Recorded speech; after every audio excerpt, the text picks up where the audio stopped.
আজকে আপনাদেরকে দেখাবো আমি, দেখেন আমার আদা গাছের অবস্থা। এই যে একটা গাছ আপনার মরে গেছে, মানে বৃষ্টি পানি ছিল, পছন্দ ধরে গেছে। এটা তুলে ফেলাই দিবেন, এটা রাখবেন না, এটা রাখবেন না, তুলে বাইরে ফেলাই দিবেন। টেনশনের কোনো কারণ নাই। ওটা ওই একটা মরে গেছে, পচে গেছে, আরেকটা জ্বালাবে, সমস্যা নাই। এটা তারপরে দেখবেন গুড়গুলো, এই আদাটা কি ঠিক আছে কিনা এটা আপনি খেয়াল করবেন। আদাটা পচে গেলে আদাটা তুলে ফেলাই দিতে হবে।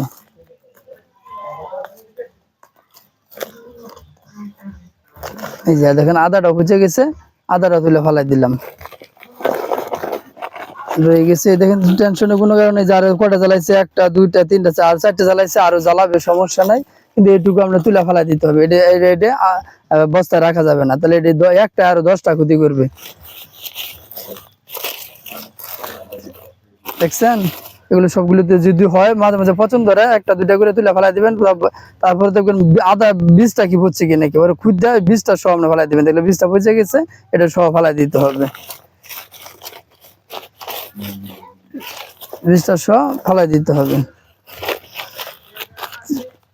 আরো জ্বালাবে, টেনশনের কোনো কারণ নাই। এই যে দেখছেন, এই জ্বালাইতেছে আর জ্বালাবে, কিন্তু এটা রাখবেনই না, এটা বাইরে ফেলাই দিতে হবে, বাইরে ফেলাই দিতে হবে। সম্ভবত পানি ছিল, পানিটা দেখবেন এই সাইড দিয়ে কানা করে দিবেন, তাহলে পানিগুলো বাঁচবে না। আমি এই কাজটা করবো, এই সাইড দিয়ে কানা করে দিব। বেশি পড়ছে না, 2-1টা এরকম পড়ছে। নমস্কার।